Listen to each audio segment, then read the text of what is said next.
Welcome to another episode of the Vegan Pulse. I am your host, Nancy Arenas, with another segment of Making Sense with Gabriel Gaarden. Stick around. We'll be right back. Hi, Gabriel. How are you? I'm doing well, Nancy. How are you doing today?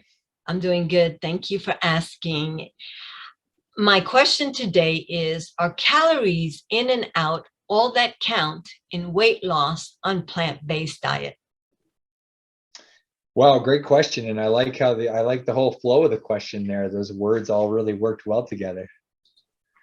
So yeah, this is an interesting question, right? Calories in, calories out. It's kind of been a traditional way of, that many of us have heard through the media, through, different publications that come, or different articles, or different information that comes out about nutrition, that it's all calories in, calories out. If we want to lose weight, or we want to manage our weight, or if we want to gain weight in certain circumstances, like if you're trying to bulk up and put on muscle or something, that you need to have more calories coming in than you have going out through just what's called our resting metabolic rate, RMR. It's just like the basic amount of calories that our bodies and our brains and everything need to keep the body going, right? If we were just to basically like lay down and not do much, or just do like basic stuff throughout the day, get in our car, go to work, eat lunch, sit at the computer, come home, have some more food, watch TV, even if we're not active, our bodies still need a lot of calories to maintain life, to maintain function. And that's where most of our calories are used. Even if we do exercise, that's only kind of a modest portion of the overall calories that our bodies need. Even if we do a fair amount of exercise, right? That's still a very small percentage of the overall calories that our bodies need. Most of the calories are going to come that we're needing are just coming from that resting metabolic rate in most circumstances. There's some folks maybe who are doing like a very high amount of exercise, where that proportion of total calories really goes up from the amount that's coming from exercise, as opposed to just our resting metabolic rate, the basic stuff that we need for basic functions. But yeah, it all depends. That I think the jury's still out on some of this. Some people would say, no, it's not all just calories in, calories out, because you can literally set up a trial where you feed people the same number of calories, but if you do it on like a plant-based diet compared to, say, a normal omnivorous, more of a Western American conventional diet, and the study, the sample size is large enough, you've got enough people in there to make sure that you're dealing for any discrepancies and things, and it's controlled. You've got some people doing it, you've got some people not, so you can compare everyone. And anyway, if you got people on this plant-based diet compared to the omnivorous diet, they'll usually lose more weight, or they'll lose more body fat on the plant-based diet. And it's like, well, why is that? Calories are equal. Well, some people would say it's because you really got to track the calories. And traditionally, we don't have the tools to do that, or maybe it's just really expensive to do that.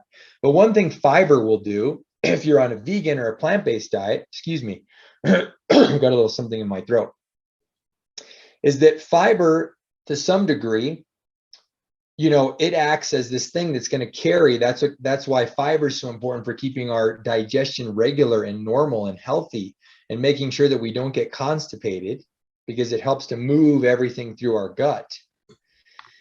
Fiber is going to prevent the absorption of some of those calories, right? Because some of those calories in those beans and those whole grains and those vegetables and everything are bound up and attached to the fiber in that plant.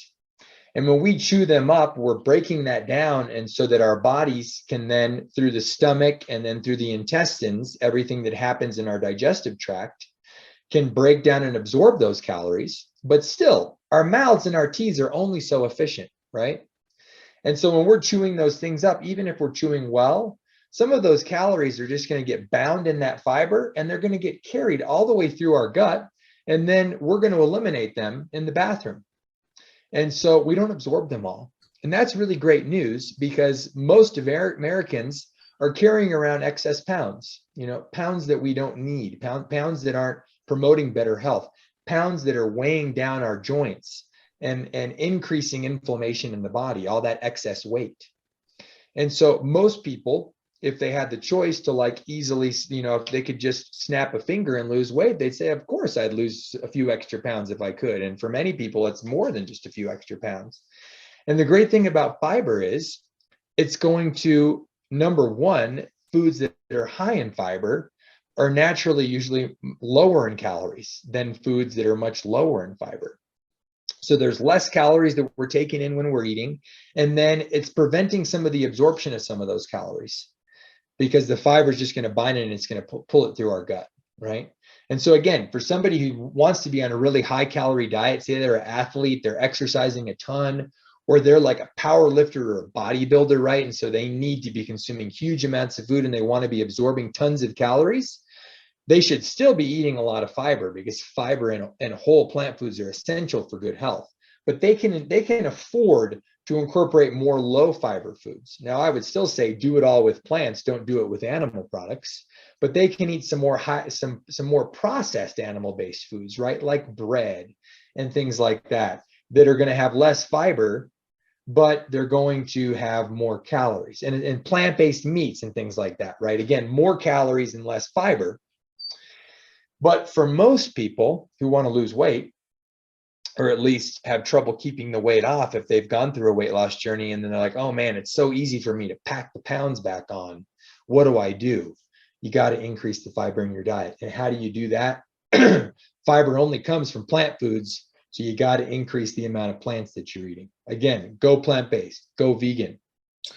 And then you're going to have less to worry about when it comes to managing your weight because all that fiber, number one, fiber creates bulk. And there's a wonderful researcher named Barbara Rolls. She's out of Penn State University, and she is the master of this.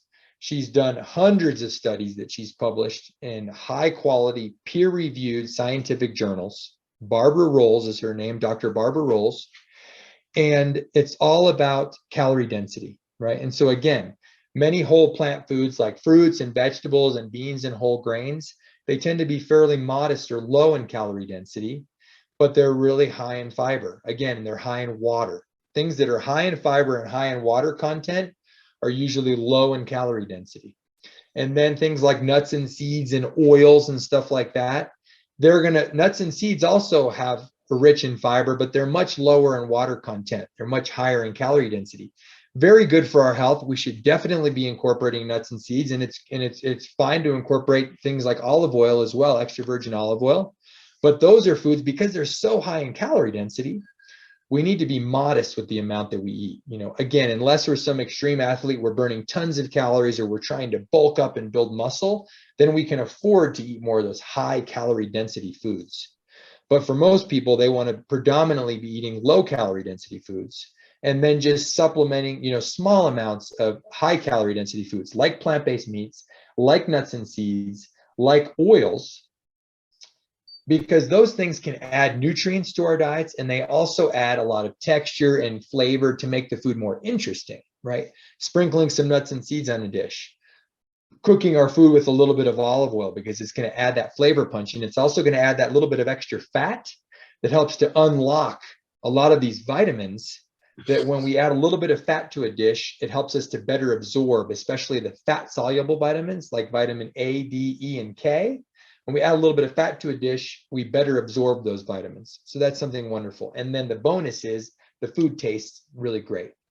But we're just using it in modest amounts. When we're adding the oil, we're adding the nuts and seeds. And then most of our diet should be the beans, the whole grains, the fruits, the vegetables, things like that, herbs and spices, right? So again, calories in, calories out. There's a lot of argument about, is it just calories in, calories out? And for me, the whole point is, let's not get down in the weeds about counting our calories. I never count my calories, right? Because I just find it to be a ridiculously onerous, time-consuming thing that just zaps emotional energy from me as a person. I don't want to waste time with it, but I don't have to waste time with it. I can be perfectly healthy and trim and lean and strong and energetic by just concentrating on that concept of calorie density, right? Eat more high fiber foods, eat more fruits and vegetables and whole grains and beans. If you're worried about the amount of calories that you're eating, if you're worried about your body weight, and if you're carrying around a lot of excess body fat. And then use those high calorie density foods like plant-based meats, like nuts and seeds, like breads and pastries and things like that. And so we want to use things like plant-based meats, breads, pastries, oils, and nuts and seeds to add flavor, to add variety, to add texture, to make the culinary experience more interesting, more palatable, and to make it easier for us to eat more of those foods that we know are so nutritious, so health promoting, but simultaneously low in calorie density. The vegetables, the fruits, the whole grains, and the legumes, which are beans, split peas, chickpeas, and lentils. We want to be eating tons of those foods. And those foods at the opposite end of the calorie density spectrum that I mentioned, the plant-based meats, oils, etc., can help to make those other foods more interesting, right? Sauteing some broccoli or green beans and kale in a little bit of olive oil can really help to bring out those flavors, especially when we're adding aromatics like onions and shallots and garlic, and then herbs and spices can really just make that broccoli and that kale shine with the flavors. And then also, like I said earlier, because of that little bit of fat that we're adding, it helps to unlock and make more readily absorbable some of those vitamins and minerals that we really need to make sure, that we're absorbing efficiently, because they're going to help to also keep us healthy and to prevent any kind of, deficiencies and things that we want to avoid. So worry less about calorie counting and more about fiber. Yeah, if we're eating more whole plant foods, minimally processed whole plant foods, there's nothing wrong with eating some processed foods here and there. They're kind of like the oil and the nuts and seeds. They can, help to keep your diet interesting, and they can make things fun.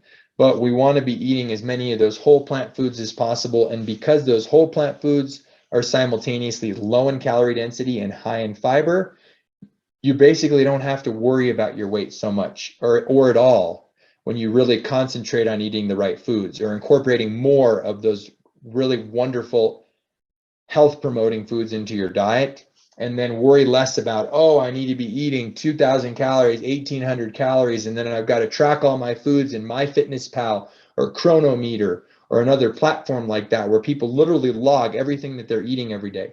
Some people get into that. If you're into that and it's not getting in the way of the rest of, living at just a healthy, whole, complete, vibrant, joyful life, then wonderful. But for somebody like me, and I think a lot of other people share this with me, it just would be a total pain in the neck to do something like that every day. Most people don't want to worry about that.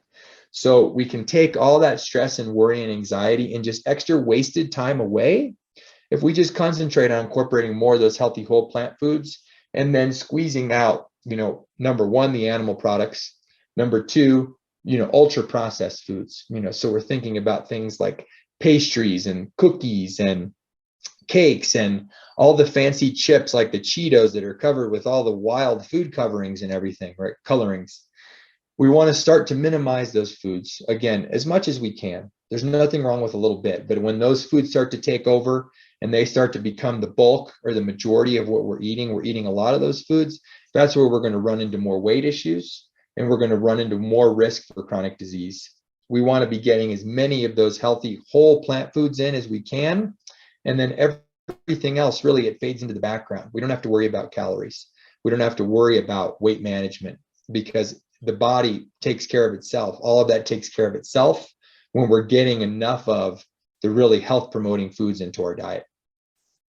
And as we do this daily, it becomes then our new habit, our new way of living, and it doesn't get as, cumbersome as it does or it might seem in the beginning. Exactly. Start small and just be committed and be consistent with that small change, whether it's just changing one meal or just incorporating one new food, into your daily routine on a regular basis, but be consistent about it. Consistency is key when it comes to making a difference in our health, right? And then it also, the consistency will pay off, because then that habit gets incorporated super quick. You do it for a couple weeks, boom, done, right? Blueberries on my oatmeal. I've done that for 2 weeks. It's super easy. Now I can move on to the next thing. So pick one thing, do it consistently. And then once that change is easy, it's done, it's in the bag, you don't even have to think about it anymore, then you can move on to the next change. And that's a great way to build up. It's like you were talking about oatmeal, it's not my favorite thing, but it's good for your heart. And so I do make it, and I do exactly what you say. Like one time I'll put strawberries, another time I'll put some blueberries. I put oranges in there, pineapple. I just keep changing it up. And of course, I put chia and flax and, some nuts sometimes, raisins, dates. So I just keep changing it up. That keeps it interesting. And then another important thing, which we may have discussed in another episode, but if not, we certainly can, is just that whole aspect about diversity. And I'm going to be talking about that for my nutrition presentation at this year's Red and Green Veg Fest. So everybody should be there and make sure to check it out. But American Gut Project, and it looks at stool from people's guts. And what they show is that a more diverse gut, a gut that has more biodiversity in terms of the species of bacteria, microbiota that are living inside of our large intestine, when we have a more diverse microbiome, it leads to better health outcomes. And the way to get a more diverse, healthier, rich, different numbers of species in our large intestine, in our colon, is to eat a greater diversity of plants. And so when you're switching up your oatmeal, you're not only keeping it more interesting because you get all these new and different flavors on a regular basis, but you're doing something wonderful for your health and for the health of your microbiome, which translates into the health of the whole body. When we have a healthy microbiome, we have a healthy whole person. The more different kinds of plants we can be getting on a regular basis, the more we're going to help our health, right? So yeah, strawberries one day, blueberries the next, walnuts one day, cashews the next, chia seeds, flax seeds, maybe some soy milk or some ripple milk on there, to make it a little extra creamy. There's so many different ways to add different plants. And then we're going to be making our health so much better in the process. And then the food never gets, old or boring because it's always a new flavor, right? Peanut butter one day, almond butter the next to make to make it creamy. There's so many options. Exactly. I even sometimes put in orange juice and the soy milk and put it in there. You think it wouldn't mix, but it does. Yeah, it's like creamsicle, right? It's creamy and it's orange. It's great. So thank you again, Gabriel, for being part of the Vegan Pulse, and especially for these segments, Making Sense with Gabriel. Bye-bye. You're welcome. Bye. Thank you for joining us on another Vegan Pulse. Remember to check out our website, like us on Facebook, and subscribe to our YouTube channel. If you have a pulse, you have a purpose. Live vegan.